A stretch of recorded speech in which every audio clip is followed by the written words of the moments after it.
Sempre falo para vocês sobre sentimentos bons, mas esse vídeo é para falar um pouco sobre aqueles sentimentos ruins que existem dentro da gente e que às vezes a gente insiste em colocar no fundo do nosso coração.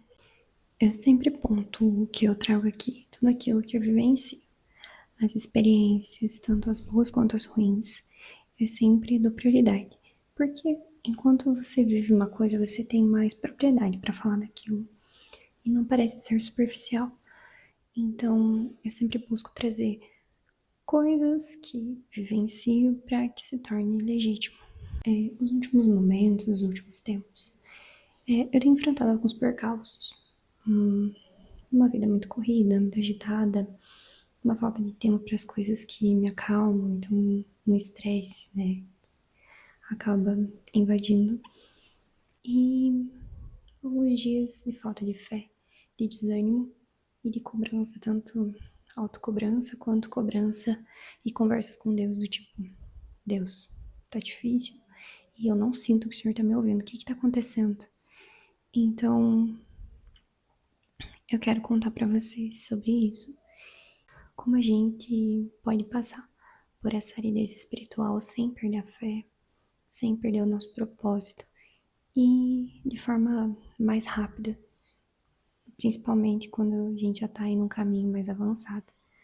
Eu digo isso porque quando a gente inicia a jornada com Deus, com a fé, enfim, a gente acredita que todos os nossos problemas serão resolvidos, que a gente não vai passar por tribulação.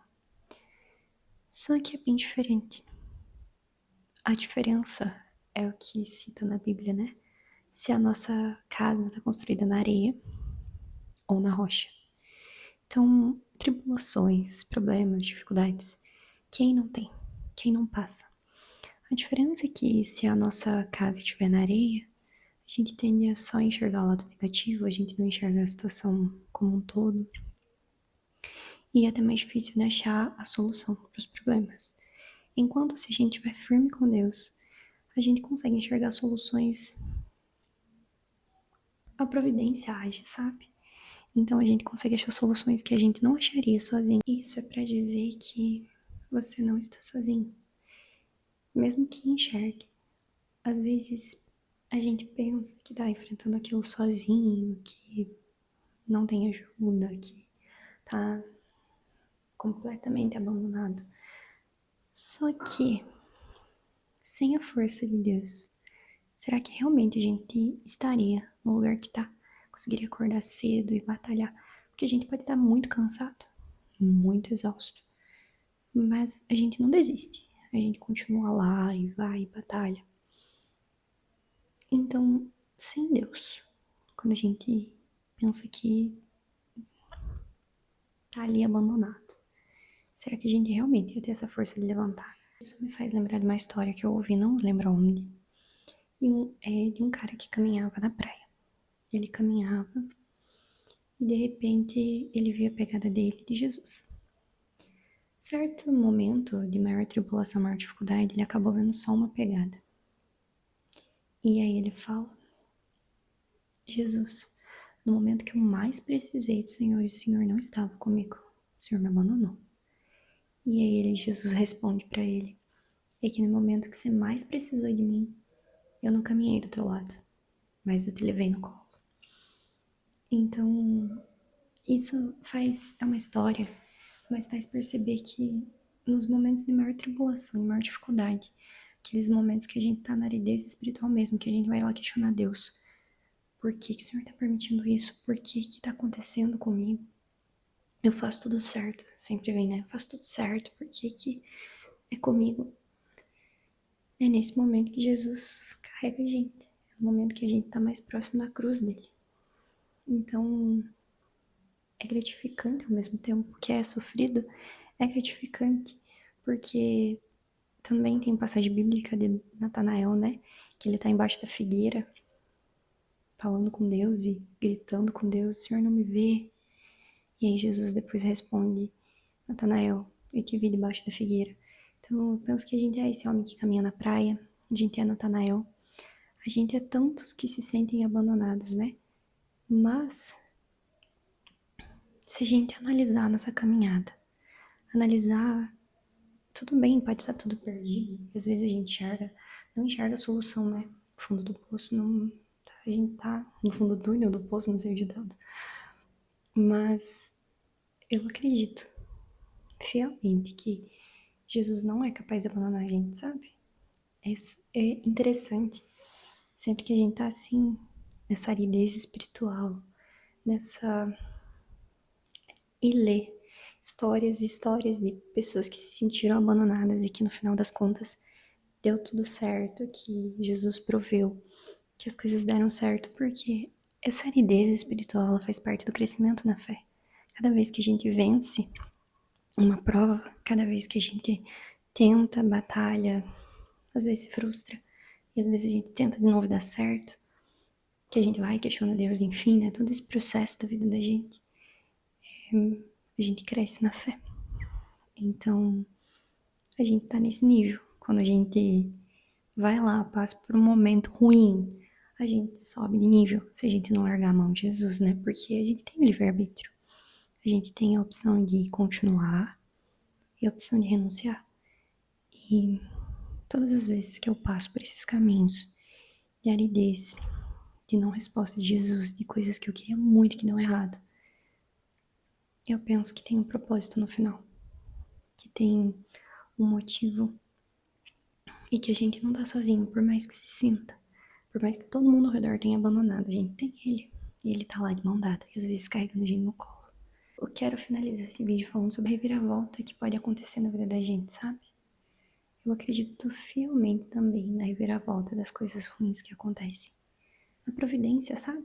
De um jeito ou de outro. Se não for do jeito que a gente deseja, do jeito que ele deseja, que é muito melhor do que o da gente. E como eu disse, eu vim falar esse tema, né, que é sobre o abandono, sobre a providência, misturei um monte de coisa aí.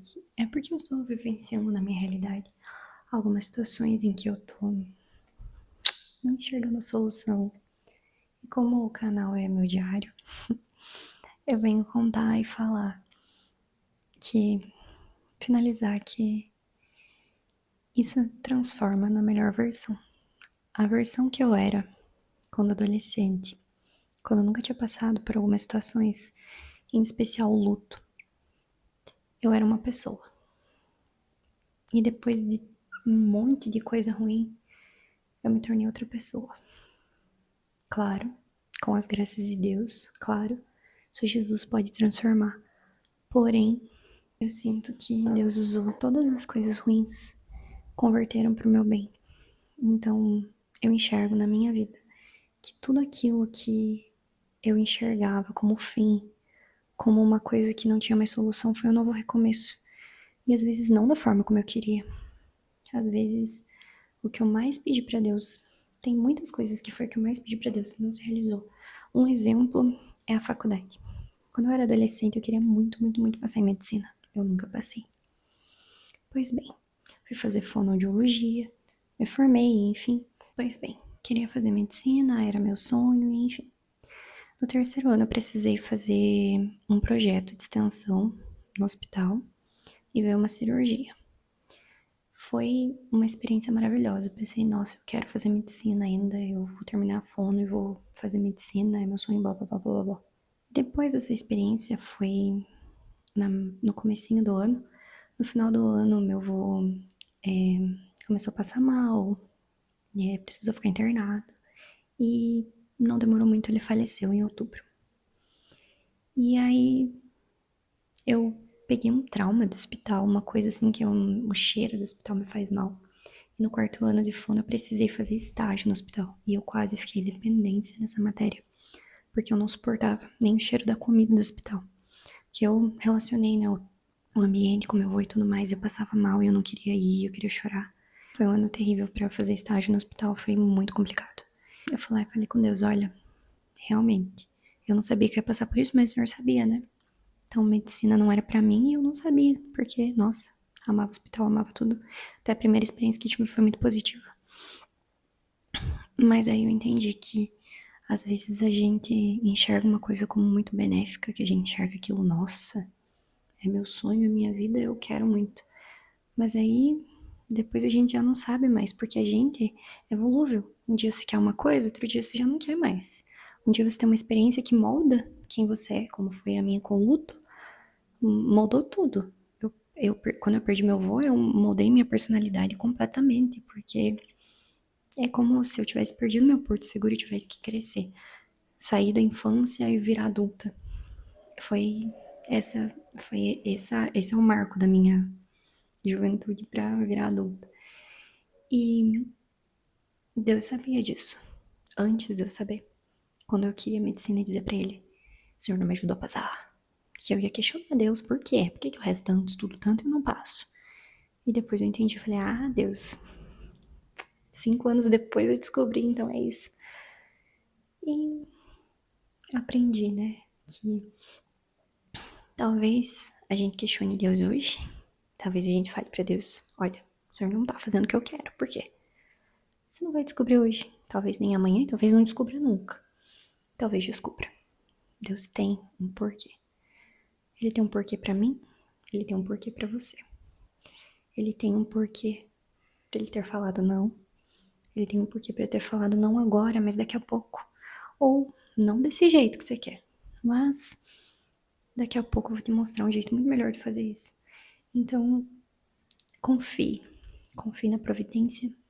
Confie que o jeito dele é melhor do que o seu. E mesmo que você não entenda o motivo dele é melhor que o seu. O destino dele é melhor que o seu. E eu também não estou entendendo o meu momento, mas deve ter um motivo. E eu vou confiar nesse motivo e vou passar essa aridez espiritual de mãos dadas com ele para daqui a pouco entender o porquê disso. Como recomendação de livro, eu deixo São João da Cruz, A Noite Escura da Alma. Então, São João da Cruz, A Noite Escura da Alma, que é a recomendação que eu tô lendo, que tá me ajudando a vencer os momentos de tribulação. E é claro que eu vou deixar meu livro também, que tem uma parte do sofrimento lá. Claro, que é pequenininha e bem simples, mas para deixar meu livro também, né? Meu e-book. E dizer que Jesus está com você, mesmo que no momento você não sinta. Até a próxima quarta-feira. Mais uma coisa.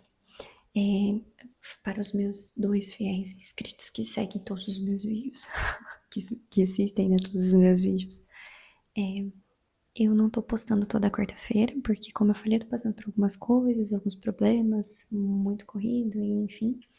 Então eu não tô conseguindo postar toda quarta e gravar toda quarta. Porém, a cada 15 dias, pelo menos, eu pretendo continuar colocando. Às vezes eu conseguir colocar toda quarta, eu vou tentar adiantar vídeos pra deixar programado pra toda quarta, mas não posso prometer. Mas posso prometer que a cada 15 dias, né, terá pelo menos um vídeo. Porque eu não quero deixar do canal, e eu falei isso e pretendo seguir isso.